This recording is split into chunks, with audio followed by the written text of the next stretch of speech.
الحمد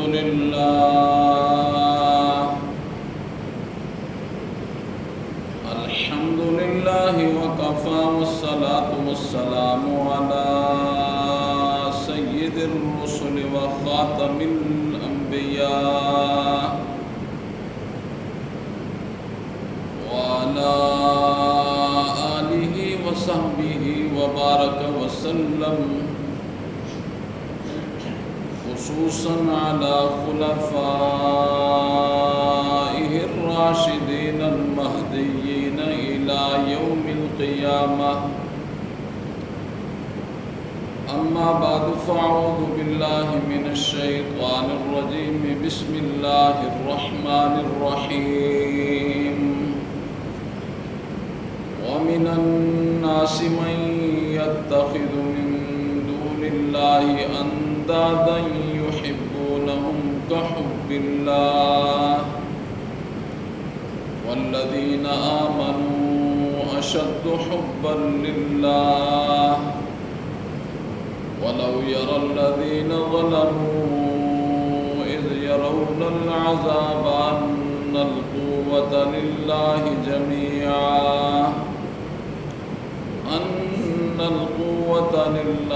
جميعا وأن الله شديد العذاب. صدق الله العظيم وصدق رسوله النبي الكريم،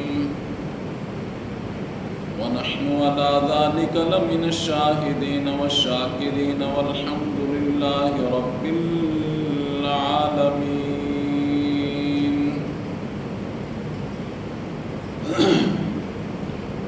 اللهم صل على محمد وعلى آل محمد كما صليت على إبراهيم وعلى آل إبراهيم إنك حميد مجيد.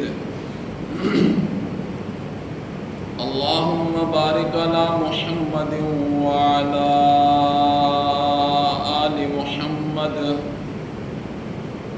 كما باركت على إبراهيم وعلى آل إبراهيم إنك حميد مجيد. رب اشرح لي صدري ويسر لي أمري واحلل عقدة من لساني يفقهوا قولي. رب زدني علما رب زدني علما رب زدني علما. ومن الناس من يتخذ من دون الله اندادا، اور لوگوں میں سے بعض وہ ہیں جو پکڑ لیتے ہیں من دون اللہ، اللہ کے علاوہ، اندادن شریک، یحبونہم کحب اللہ، پھر ان سے ایسی محبت کرتے ہیں جیسے اللہ سے محبت کرنی چاہیے.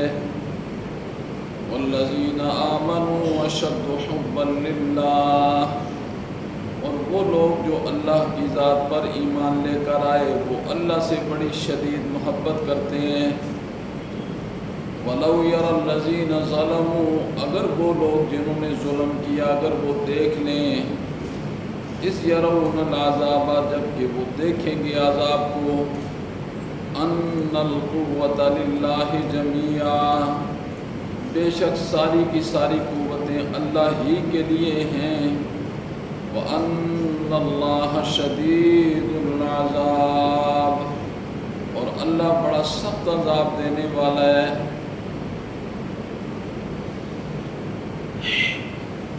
سورہ بقرہ کی ایک آیت تلاوت کی ہے. اللہ رب العزت کی بارگاہ میں انتہائی عجز و انکساری کے ساتھ استدعا ہے کہ خالق ارض و سما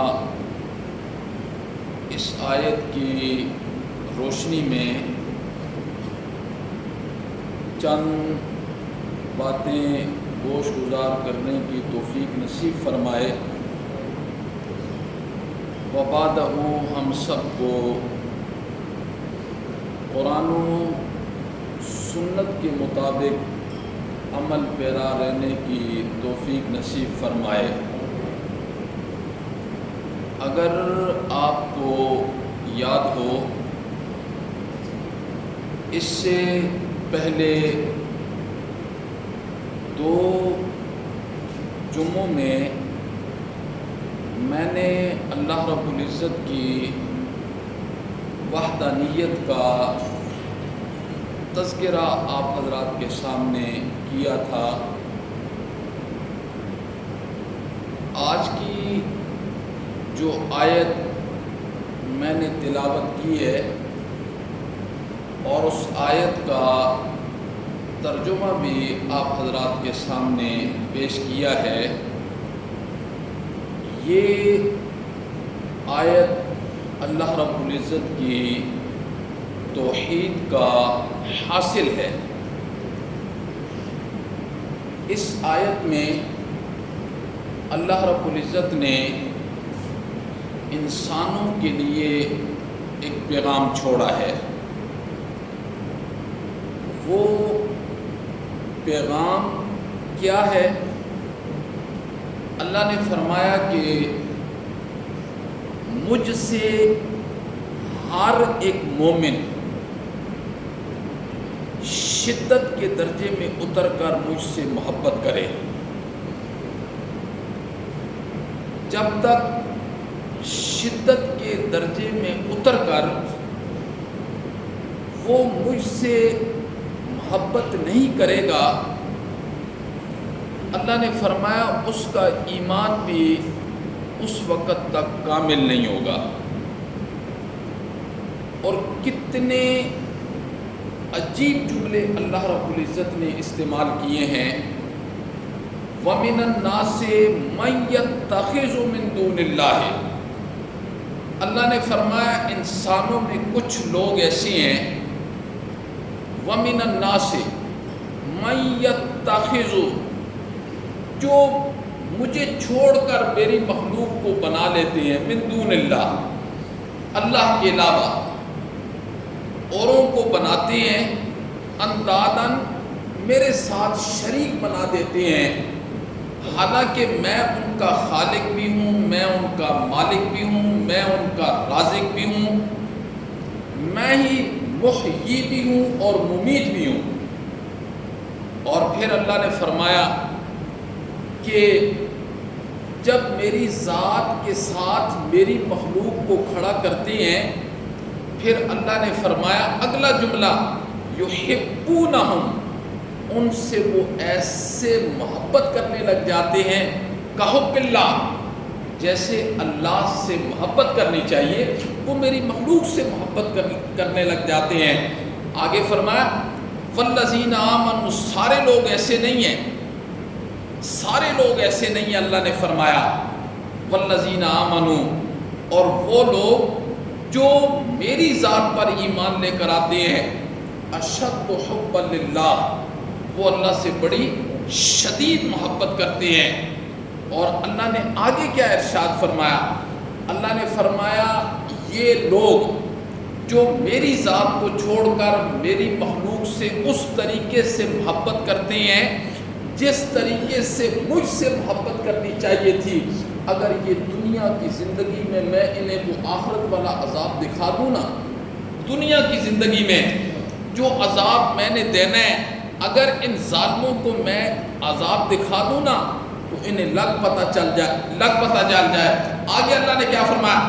ان القوۃ للہ جمیعا، سن لو کہ ساری قوتوں کا مالک صرف اور صرف اکیلا اللہ ہے، ساری قوتوں کا مالک صرف اور صرف اکیلا اللہ ہے۔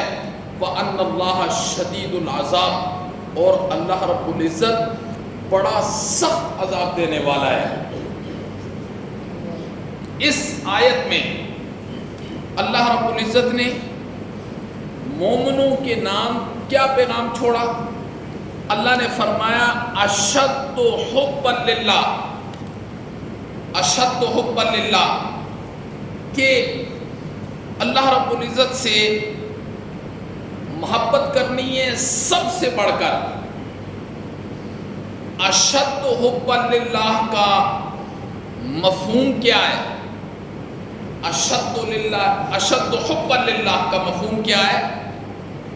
کہ اللہ رب العزت سب سے بڑا محبوب ہے. اللہ ذرا توجہ سے آپ نے سماعت فرمانا ہے. اللہ رب العزت سب سے بڑا محبوب ہے. وہ کتنا بڑا محبوب ہے؟ کتنا بڑا محبوب ہے اللہ؟ اس کے راستے کے کانٹے وہ بھی محبوب بن جاتے ہیں. اللہ کتنا بڑا محبوب ہے؟ جب انسان اس محبوب کے راستے پر چلتا ہے تو اس کے راستے کے کانٹے بھی محبوب بن جاتے ہیں اس کے لیے. اللہ اکبر. کیسے محبوب بنتے ہیں؟ کیسے محبوب بنتے ہیں؟ حضرت یوسف علیہ السلام حضرت یعقوب علیہ السلام کے بیٹے ہیں. بکتے بکاتے مصر کی منڈیوں میں پہنچے. عزیز مصر نے خریدا. پھر عزیز مصر کی بیوی حضرت یوسف کے حسن کو برداشت نہ کر سکی. پھر فریفتہ ہو گئی اور پھر حضرت یوسف پر ڈورے ڈالنے لگی. پھر حضرت یوسف اللہ کے پیغمبر ہیں اور پیغمبر پیدائش سے لے کر وصال تک وہ تو اللہ کی حفاظت کے اندر ہوتا ہے. عزیز مصر کی بیوی نے جب ڈورے ڈالے فریفتہ ہو گئی تو راستے حضرت یوسف کے سامنے چھوڑے. 2 راستے. پہلا راستہ یہ تھا کہ میری خواہش کو پورا کر دو, میری خواہش کو پورا کر دو. اور دوسرا راستہ یہ تھا کہ پھر قید کی تنگ و تاریک کوٹھڑیوں میں جانا پڑے گا. اللہ اکبر. یہ 2 راستے. میں نے یہ بتایا نا کہ اللہ رب العزت سب سے بڑے محبوب ہیں. وہ کتنے بڑے محبوب ہیں؟ اس کے راستے میں جو کانٹا آتا ہے نا وہ بھی محبوب بن جاتا ہے. اللہ اکبر. اب حضرت یوسف علیہ السلام کے سامنے 2 راستے ہیں. یا تو عزیز مصر کی بیوی کی خواہش کے سامنے زیر ہو جائیں, اور دوسرا راستہ اس نے یہ چھوڑا تھا. کیا راستہ چھوڑا؟ کہ جیل کی تنگ و تاریک کوٹھڑیوں کی صعوبتوں کو, تکلیفوں کو, مشقتوں کو, اذیتوں کو برداشت کرنا پڑے گا. تو قرآن بولا کہ اس وقت عزیز مصر کی بیوی کے سامنے حضرت یوسف علیہ السلام کے کیا جملے تھے جو اپنے اللہ کے دربار میں حضرت یوسف علیہ السلام نے کہے. پھر صدیوں کے بعد اللہ رب العزت نے حضرت یوسف علیہ السلام کے ان جملوں کو قرآن بنا کر سورہ یوسف کے اندر اتارا. حضرت یوسف علیہ السلام نے فرمایا قال رب السجن احب الی مما یدعوننی الیہ. اللہ اکبر. حضرت یوسف علیہ السلام نے کہا قال رب السجن, اے میرے اللہ, اے میرے اللہ, مجھے قید زیادہ محبوب ہے. اشد حبا للہ, مجھے قید زیادہ محبوب ہے اس بات سے کہ جس کی طرف یہ مجھے بلا رہی ہے, جس کی طرف یہ مجھے بلا رہی ہے. اب 2 ہی راستے تھے. ایک شیطان کا راستہ تھا اور ایک رحمان کا راستہ تھا. جیل رحمان کا راستہ تھا. اللہ اکبر. حالانکہ جیل کے اندر کیا ہوتا ہے؟ پھولوں کی سیج بچھی ہوتی ہے, وہاں تو کانٹے ہی کانٹے ہیں, مشقتیں ہی مشقتیں ہیں. تکلیف ہی تکلیف ہے، لیکن حضرت یوسف علیہ السلام نے اللہ کے راستے میں جب کانٹوں کو اپنایا تو اللہ رب العزت نے کانٹوں کو اختیار کرنے کی وجہ سے کتنے درجات کی بلندیوں پر پہنچا دیا۔ تو جو اللہ کے گلستان ہیں، جو اللہ کے گلستان ہیں، ان کا کیا حال ہوگا؟ اللہ کے گلستان کیا ہیں؟ یہ جنت اللہ کے گلستان ہیں۔ اور قرآن نے ایک جگہ ان گلستانوں کے متعلق کیا فرمایا، سنیے۔ قرآن کہتا ہے فَلَا تَعْلَمُ نَفْسٌ مَّا أُخْفِيَ لَهُم مِّن قُرَّةِ أَعْيُنٍ جَزَاءً بِمَا كَانُوا يَعْمَلُونَ۔ اللہ کہتے ہیں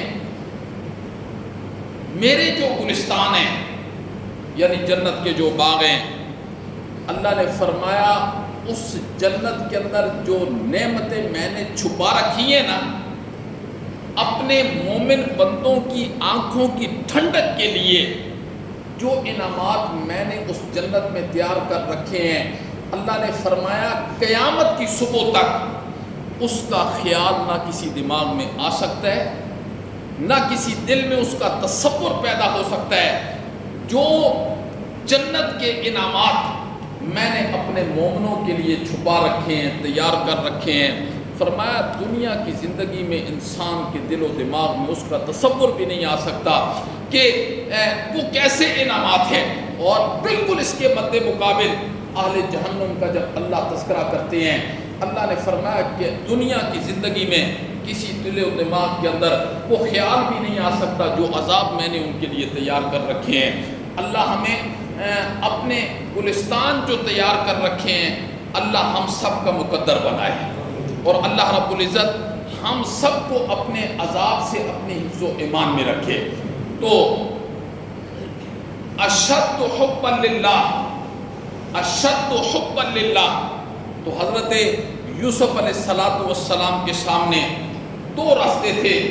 ایک وہ راستہ تھا جو ظاہری اعتبار سے کانٹوں والا راستہ تھا، لیکن حضرت یوسف علیہ السلام نے اسے قبول کیا۔ اسی مضمون کو دوسرے انداز میں آپ سمجھ لیں، اشد حبا للہ، اللہ نے فرمایا مومن اللہ سے شدید محبت کرتے ہیں۔ جب انسان اللہ سے شدید محبت کرنے لگتا ہے تو پھر اللہ نے فرمایا میں اس کے غم کو اس کی ذات میں خوشی کا ذریعہ بنا دیتا ہوں۔ میں اس کے غم کو اس کے حق میں، جو اللہ رب العزت سے شدید محبت کرتے ہیں، میں اس کے غم کو اس کی ذات میں میں خوشی کا ذریعہ بنا دیتا ہوں۔ یہی مثال ہے حضرت یوسف علیہ السلام کی، آپ لے لیں۔ جیل کے اندر جیسی بھی زندگی ہو، جتنی خوبصورت اور آسائشوں والی زندگی ہو، جیل جیل ہی ہوتی ہے، جیل جیل ہی ہوتی ہے۔ جتنی آسائشیں اس کے سامنے رکھ دی جائیں، لیکن اسے ہر وقت جو تفکر ہوتا ہے، خیال ہوتا ہے، وہ آزادی کا ہوتا ہے۔ اللہ نے فرمایا حضرت یوسف علیہ السلام نے ہماری محبت کی خاطر جب اس جیل کی تنگ و تاریخ کی کوٹھریوں والی زندگی کو برداشت کیا نا، ہم نے ان کے حق میں اس غم کو اتنی خوشی کا ذریعہ بنا دیا کہ باہر آزادی کے ماحول میں آسائشوں میں رہنے والے لوگ اپنے وجود پر اتنے خوش نہیں تھے جتنے حضرت یوسف علیہ السلام اللہ کی محبت میں، چونکہ اللہ کی محبت میں گئے تھے نا، اللہ کی محبت میں گئے تھے۔ یہ دنیا کی مجازی محبتیں ہم سنتے رہتے ہیں، یہ بڑی بڑی لوگوں نے لکھی ہوئی ہیں کتابوں کے اندر، دنیا کی مجازی محبتیں ہیں۔ آتا ہے کہ مجنو جو ہے وہ لیلا کی گلیوں سے گزرنے والے کتے کو بھی چوما کرتا تھا، کہ یہ لیلا کی گلیوں سے گزرا ہے، یہ مجازی محبتیں ہیں ساری اور بڑی بڑی داستانیں ہیں، لیکن جو اللہ رب العزت کی ذات کے لیے محبت اللہ کے ساتھ کرتا ہے، اللہ نے اس کا حکم بھی دیا کہ والذین آمنوا اشد حبا للہ، کہ مومن تو وہ ہوتے ہیں جو سب سے زیادہ محبت کرتے ہیں، تو کس سے کرتے ہیں بولو؟ اللہ رب العزت کی ذات سے کرتے ہیں۔ اور جب اللہ کی محبت کے اندر تکلیفیں آتی ہیں اور پھر انہیں وہ تنگ دلی کے ساتھ قبول نہیں کرتے ہیں، وہ خوش دلی کے ساتھ قبول کرتے ہیں کہ یہ تکلیف مجھے میرے محبوب کی وجہ سے آئی ہے، میرے محبوب کی وجہ سے، اور محبوب بھی پھر وہ ہو کہ جو ساری کائنات کا خالق ہے، مالک ہے، رازق ہے۔ تو حضرت یوسف علیہ السلام، اور پھر دیکھیں میں نے یہ کہا نا کہ جو بندہ اللہ سے محبت کرتا ہے، پھر اللہ رب العزت اس کے غم کو، اس کی تکلیف کو اس کے حق میں خوشی کا باعث بنا دیتے ہیں۔ حضرت ابراہیم علیہ السلام پر کتنے امتحانات آئے، کتنی اللہ کی آزمائشیں آئی ہیں۔ حضرت ابراہیم علیہ السلام بڑھاپے کی حالت میں ہیں، اللہ نے بیٹا بھی دیا اور پھر اللہ نے کہا اب اسے ذبح کرو۔ اللہ تو علیم بذات الصدور ہے، اللہ تو علیم بذات الصدور ہے۔ اللہ کو تو پتہ تھا کہ حضرت ابراہیم علیہ السلام کا جوابی عمل کیا ہوگا، تو پھر اللہ رب العزت نے یہ امتحان کیوں لیا؟ اللہ رب العزت نے یہ امتحان اس لیے لیا تاکہ قیامت کی صبح تک آنے والا جو آخری انسان ہے اسے یہ پتہ چل جائے کہ میرا خلیل اشد حبا للہ کے کس معیار پر کھڑا ہے، کس معیار پر کھڑا ہے۔ اللہ تو علیم بذات الصدور ہیں، اور کتنے امتحان لیے اللہ نے حضرت ابراہیم علیہ السلام کے، کبھی والد کے سامنے کھڑا کر دیا، کبھی حکم دیا کہ ملک سے نکل جائیں، کبھی کہا کہ بیوی کو وادی غیر ذی زرع میں چھوڑ کے آ جائے، کبھی کہا بچے کو ذبح کر دے۔ ہر امتحان کے اندر حضرت ابراہیم علیہ السلام پاس ہوئے اور بڑے خوبصورت انداز کے ساتھ پاس ہوئے۔ اللہ اکبر۔ پھر آگ ہے، کون سی مخلوق ہے جو آگ میں رہنا پسند کرتی ہے؟ حضرت ابراہیم علیہ السلام کو اللہ سے کتنی شدید محبت ہے، کتنی شدید محبت ہے۔ جب آگ میں ڈالا جا رہا ہے، آگ میں ڈالا جا رہا ہے، اللہ رب العزت نے سارے پردے کھول کر یہ منظر فرشتوں کو دکھایا۔ پھر اللہ رب العزت نے اس آگ کو، قرآن کیا کہتا ہے؟ قُلْنَا يَا نَارُ كُونِي بَرْدًا وَسَلَامًا عَلَىٰ ابراہیم، ہم نے ابراہیم علیہ السلام کے لیے اس آگ کو گل گلزار کر دیا۔ لہذا ہر ایک بندہ مومن کو اپنا دل اپنے اللہ کو دکھانا ہے، ہر مومن کو اپنا دل اپنے اللہ کو دکھانا ہے۔ اللہ اکبر۔ اور کس انداز سے دکھانا ہے؟ ایک بات یاد رکھنی ہے کہ اللہ رب العزت عامت الناس، جو عام لوگ ہوتے ہیں نا، اللہ انہیں اتنی آزمائشوں میں نہیں ڈالتے ہیں، اتنی آزمائشوں میں اللہ نہیں ڈالتے ہیں۔ اور جو اللہ کے محبوب ترین لوگ ہوتے ہیں نا، ان کے لیے کبھی آزمائشوں کے دروازے زندگی میں بند نہیں ہوتے ہیں، ان کے لیے کبھی بند نہیں ہوتے ہیں جو اللہ کے محبوب لوگ ہوتے ہیں۔ اور سب سے زیادہ جو طبقہ ہے وہ انبیاء کا ہے۔ انبیاء پر کتنی ابتلائیں آئیں، کتنی آزمائشیں آئیں، اللہ اکبر، ہم اس کا اندازہ بھی نہیں لگا سکتے ہیں۔ لیکن عامت الناس یہ صرف اور صرف اپنا دل اپنے اللہ کو دکھا دیں۔ کس اعتبار سے؟ کہ مولا میرا تن، میرا من، میرا دھن، میری آل، میری اولاد، میرا مال، مولا یہ تیرے لیے قربان ہے. یہ کس کے لیے؟ مولا یہ تیرے لیے قربان ہے.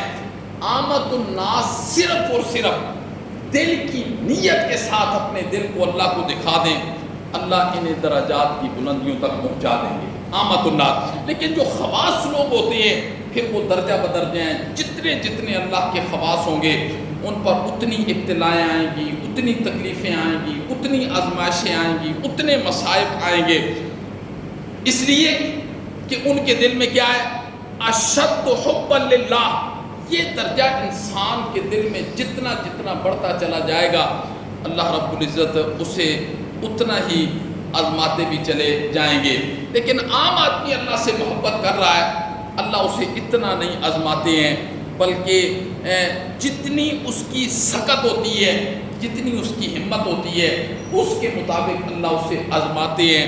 وہ بھی اس کی درجات کی بلندی کا ذریعہ ہوتا ہے. اللہ اکبر. علامہ آلوسی ہیں روح المعانی والے، اور اسی طرح تفسیر کبیر عربی کی کتاب ہے امام رازی کی. انہوں نے ایک واقعہ لکھا کہ واقعہ یہ ہے کہ ایک فرشتے نے اللہ سے کہا کہ ابراہیم آپ کا خلیل کیسے ہے؟ ابراہیم آپ کا خلیل کیسے ہے؟ اللہ نے فرمایا جاؤ انسانی شکل میں حضرت ابراہیم علیہ السلام کے سامنے چل کے میرا تذکرہ کرو، میرا نام لو. علامہ آلوسی نے لکھا کہ وہ فرشتہ انسانی شکل میں حضرت ابراہیم علیہ السلام کے سامنے آیا، اور جب اس نے اللہ کا نام لیا نا، اللہ کا نام لیا، ہمارے اندر تو اللہ کی وہ محبت ہی نہیں ہے کہ ہم اللہ کا نام لیں تو لوگوں کی کیفیت بدل جائے. فرشتے نے جب اللہ کا نام لیا نا، حضرت ابراہیم علیہ السلام کے جسم پر جتنے بات تھے نا وہ محبت کی وجہ سے کھڑے ہو گئے. تذکرہ کرتے کرتے فرشتہ خاموش ہو گیا. حضرت ابراہیم علیہ السلام نے فرمایا تذکرہ کرو نا، خاموش کیوں ہو گئے ہو؟ اس نے کہا میں مفت نہیں کرتا، میں پیسے لوں گا. حضرت ابراہیم علیہ السلام نے فرمایا تذکرہ کر، جتنی میری دولت ہے سب تیری ہو گئی. اس نے تذکرہ شروع کر دیا. پھر کرتے کرتے کرتے وہ چپ ہو گیا. حضرت ابراہیم علیہ السلام نے فرمایا کیوں چپ ہو گئے ہو میرے محبوب کا تذکرہ کرتے کرتے؟ اس نے کہا مفت نہیں ہے. حضرت ابراہیم علیہ السلام نے فرمایا میری مال آل اولاد سب تو لے لے، پر تو اللہ کا تذکرہ کرنا نہ چھوڑ. تو پھر اس نے کہا میں اللہ کا فرشتہ ہوں اور میں تو صرف آپ کے امتحان کے لیے آیا تھا، اللہ نے آپ کو کامیاب کر دیا. اللہ اکبر. والذین آمنوا اشد حبا للہ. ایمان والے اللہ سے بہت محبت کرتے ہیں، بہت محبت کرتے ہیں. والذین آمنوا اشد حبا للہ. اللہ اکبر. یہ جو اللہ کی محبت ہے یہ انسان کے دل میں کیسے آئے گی؟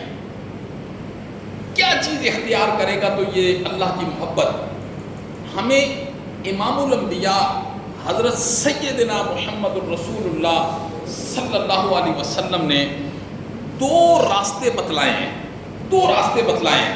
بس ان کو اپنے دل و دماغ میں رکھ لینا. امام الانبیاء نے ارشاد فرمایا اشد حبا للہ.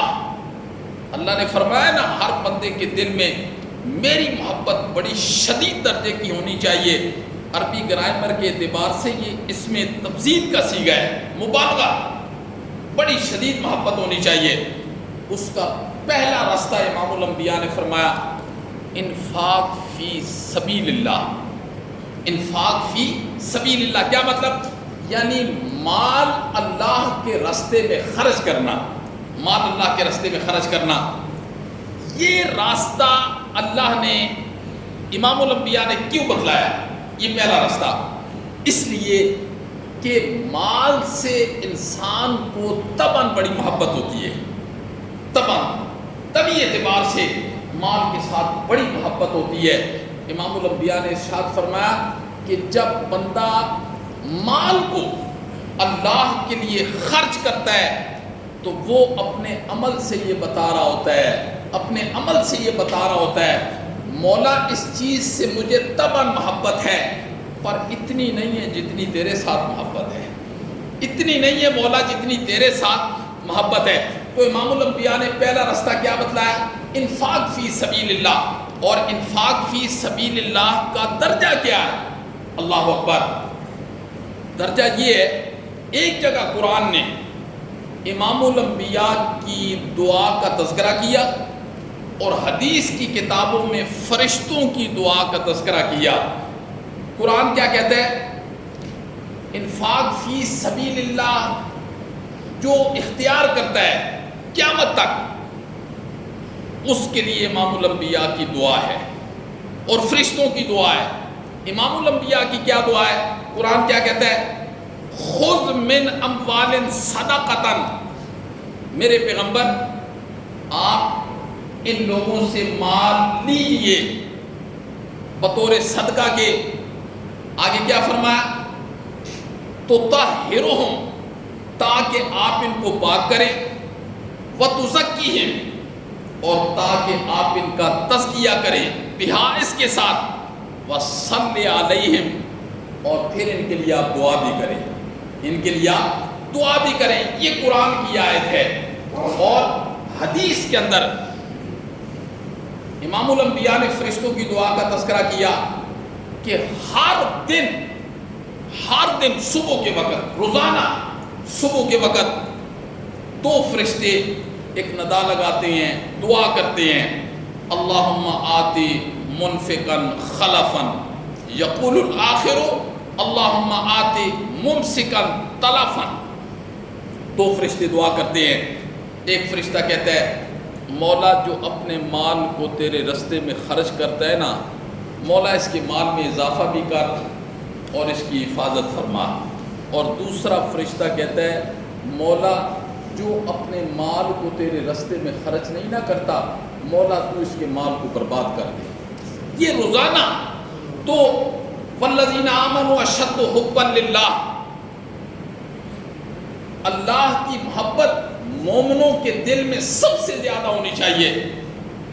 اس کا پہلا رستہ یہ ہے کہ مال خرچ کیا جائے، اور دوسرا رستہ امام الانبیاء نے کیا فرمایا؟ وہ ہے اللہ کا ذکر۔ یا ایھا الذین آمنوا اذکروا اللہ ذکرا کثیرا، یا ایھا الذین آمنوا اذکروا اللہ ذکرا کثیرا۔ اور جب کوئی مومن بندہ ان 2 چیزوں پر دوام اختیار کرتا ہے، یعنی اللہ کے راستے میں مال بھی خرچ کرتا ہے اور ذکر بھی کرتا ہے، امام الانبیاء نے فرمایا کہ شیطان کو پھر برداشت نہیں ہوتا، کیونکہ یہ 2 چیزیں اللہ کی محبت اپنے دل میں پیدا کرنے کے لیے، انفاق فی سبیل اللہ اور اللہ کا ذکر۔ اور یہ بات بھی یہاں یاد رکھنی ہے، ایک ذکر ہوتا ہے فرشتوں کا، ایک ذکر ہوتا ہے انسان کا، اور انسان کا ذکر وہ فرشتوں کی طرح نہیں ہوتا۔ انسان ذکر کر رہا ہوتا ہے، کبھی اس کو اپنے بچے کا خیال آ رہا ہوتا ہے، کبھی اس کو اپنے گھر کا خیال آ رہا ہوتا ہے، کبھی اس کو اپنی غربت کا خیال آ رہا ہوتا ہے، 100 پریشانیاں اس کے دماغ میں چل رہی ہوتی ہیں ذکر کرتے ہوئے۔ فرشتے پوری یکسوئی کے ساتھ اللہ کا ذکر کرتے ہیں۔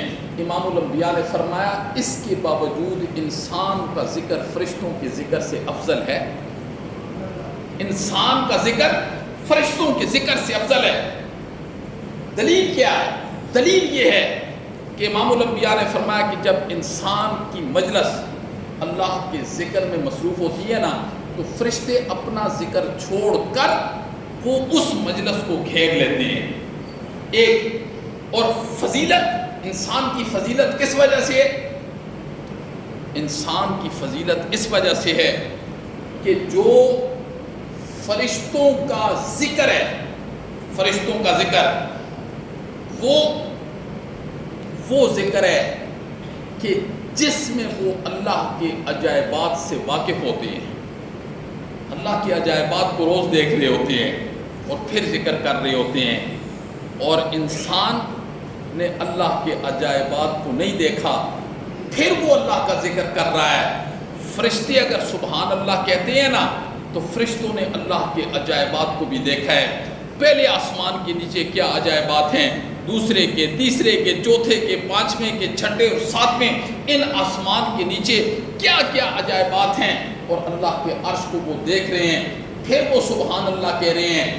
اور انسان تو ان عجائبات کو دیکھے بغیر سبحان اللہ کہتا ہے، پھر اس لیے اس کا ذکر فرشتوں کے ذکر سے کیا ہے؟ افضل ہے۔ جس طریقے سے ایک ہے ایمان بالغیب اور ایک ہے ایمان بالشہادت۔ کیا مطلب؟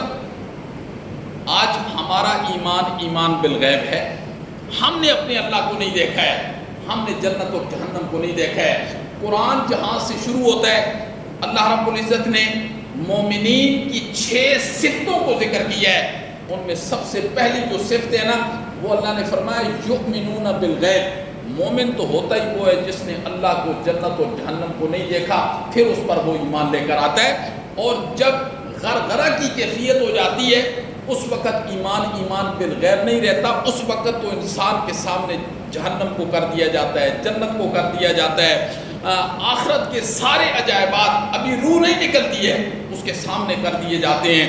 پھر اگر وہ اس وقت ایمان لے کر آتا ہے تو غرغرہ کی کیفیت میں ایمان کا اعتبار نہیں ہے۔ اس وقت تو فرعون نے بھی کہا تھا انہ لا الہ الا الذی آمنت بہ بنو اسرائیل وانا من المسلمین، مولا میں موسیٰ کے رب پر ایمان لے کر آتا ہوں، لیکن اس وقت اس ایمان کا اعتبار ہی کوئی نہیں تھا۔ تو اس لیے ایمان بالغیب، ہمارا ایمان بالغیب ہے۔ تو جب شیطان انسان یہ 2 چیزیں اختیار کرتا ہے، انفاق فی سبیل اللہ اور دوسری چیز وہ اللہ کا ذکر کرتا ہے، تو شیطان کی ساری کی ساری قوت پھر وہ اس کی طرف متوجہ ہو جاتی ہے۔ وہ شیطان انسان کو ان 2 اعمال کے اختیار کرنے سے پھسلانے کی کوشش کرتا ہے، تاکہ انفاق فی سبیل اللہ بھی چھوڑ دے اور وہ اللہ کا ذکر بھی چھوڑ دے۔ جب اس کا یہ حملہ کارگر ثابت نہیں نہ ہوتا، تو پھر دوسرا حملہ امام الانبیاء نے فرمایا، وہ کیا کرتا ہے؟ وہ دل میں بات ڈالتا ہے، تو تو بہت پاک ہے، تو تو بڑا متقی ہے، تو تو بڑا نیک ہے، باقی سارے تیرے مقابلے میں فارغ ہیں۔ تو امام الانبیاء نے فرمایا شیطان جب یہ دل میں خیال ڈالتا ہے، جس بندے نے اس خیال کو طول دے دیا وہ سمجھو کہ چلا گیا۔ اس لیے قرآن کیا کہتا ہے؟ قد افلح من تزکا، روح نکلنے تک، جب تک روح نہیں نکلی ہے، روح نکلنے تک اپنے نفس کا تزکیہ کرتے رہنا ہے، اس کی فکر میں لگے رہنا ہے، ورنہ ایمان سے ہاتھ دھو بیٹھو گے، اور جو ایمان سے ہاتھ دھو بیٹھا اللہ معاف کرے، پھر قرآن جو آگے کی زندگی بیان کرتا ہے وہ نہ ختم ہونے والی زندگی ہے۔ لہذا ہر وقت قد افلح من تزکا، وہ لوگ فلاح پا گئے، کامیاب ہو گئے جنہوں نے اپنے نفس کا تزکیہ کیا۔ نفس کا تزکیہ ہر وقت کرنا ہے، ہر آن ہر گھڑی۔ امام الانبیاء کی شریعت وہ سامنے ہونی چاہیے، ہر وقت انسان کو اپنے ایمان کی فکر ہونی چاہیے۔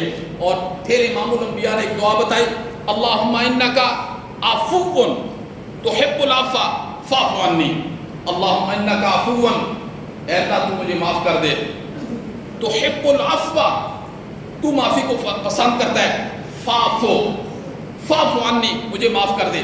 فاعف کا کیا مطلب ہے؟ فاعف کا مطلب یہ ہے کہ مولا جتنے میں نے گناہ کیے ان سارے گناہوں کو مٹا دے، ان سارے گناہوں کو مٹا دے، یہ فاعف کا معنی ہے۔ اور ہر گناہ پر 4 گواہ ہوتے ہیں۔ کتنے گواہ ہوتے ہیں؟ جو بندہ گناہ کرتا ہے نا، 4 گواہ ہوتے ہیں۔ سب سے پہلا گواہ جو ہوتا ہے نا وہ زمین ہوتی ہے، جس زمین پر کھڑے ہو کر وہ گناہ کرتا ہے۔ قرآن کیا کہتا ہے؟ یومئذ تحدث اخبارہا، یہ قرآن کہتا ہے یومئذ تحدث اخبارہا، قیامت کا دن وہ ہے جس دن زمین اپنی خبروں کو باہر نکالے گی۔ خبروں کو، جس بندے نے زمین کے جس خطے پر، حصے پر گناہ کیا ہے، قیامت والے دن زمین اپنی خبروں کو باہر نکالے گی۔ قرآن نے کہا یومئذ تحدث اخبارہا، تو ہر گناہ پر 4 گواہ ہوتے ہیں۔ پہلا گواہ کیا ہے؟ زمین ہے۔ اور دوسرا گواہ کیا ہے؟ وہ انسان کے خود اپنے اعضاء ہیں۔ ہاتھ ہیں، پاؤں ہیں، رانے ہیں، ٹانگیں ہیں، ہر الیوم نختم علی افواہہم، قیامت کا دن وہ ہوگا جس دن اللہ زبان پر مہر لگا دے گا، بول نہیں سکے گا، زبان نہیں بول سکے گی. الیوم نختم علی افواہہم وتکلمنا ایدیہم، ہاتھ کلام کرنا شروع کر دیں گے. وتشہد ارجلہم، پاؤں گواہی دینا شروع کر دیں گے. بما کانوا یکسبون، جو یہ اعضاء کے ساتھ کیا کرتا تھا. تو دوسرا گواہ اعضاء ہیں، خود انسان کے اعضاء ہیں. اور تیسرا گواہ وہ کرامن کاتبین ہیں. کرامن کاتبین یعلمون ما تفعلون، قرآن کیا کہتا ہے؟ جو تم عمل کرتے ہو وہ یہ جانتے ہیں. اور چوتھا گواہ اس کا نام اعمال نامہ ہوگا، اعمال نامہ. تو امام الانبیاء نے کیا ارشاد فرمایا؟ فرمایا جو بندہ اپنا تزکیہ کرتا رہتا ہے. کیا مطلب تزکیے کا؟ تزکیے کا مطلب یہ ہے کہ اپنے آپ کو سب سے کم تر سمجھنا ہے اور اللہ سے یہ دعا کرتے رہنا ہے، اللہم، اے اللہ، انکا عفو، بے شک مولا تو معاف کرنے والا ہے، تحب العفو، تو معافی کو پسند بھی کرتا ہے، فاعف عنی، مجھے معاف کر. کیسے معاف کر؟ مولا یہ جتنے میں نے گناہ کیے ہیں ان گناہوں پر یہ 4 گواہ ہیں نا، مولا ان گواہوں کو میری زندگی سے مٹا کے رکھ دے. جب بندہ یہ دعا کرتا رہے گا، امام الانبیاء نے فرمایا کل قیامت والے دن جب وہ اٹھے گا نا تو اس کے خلاف کوئی گواہی دینے والا نہیں ہوگا. والذین آمنوا اشد حبا للہ، اللہ نے فرمایا مومن تو وہ ہوتے ہیں جن کے دلوں میں اللہ کی بڑی شدید محبت ہوتی ہے. اللہ عمل کی توفیق نصیب.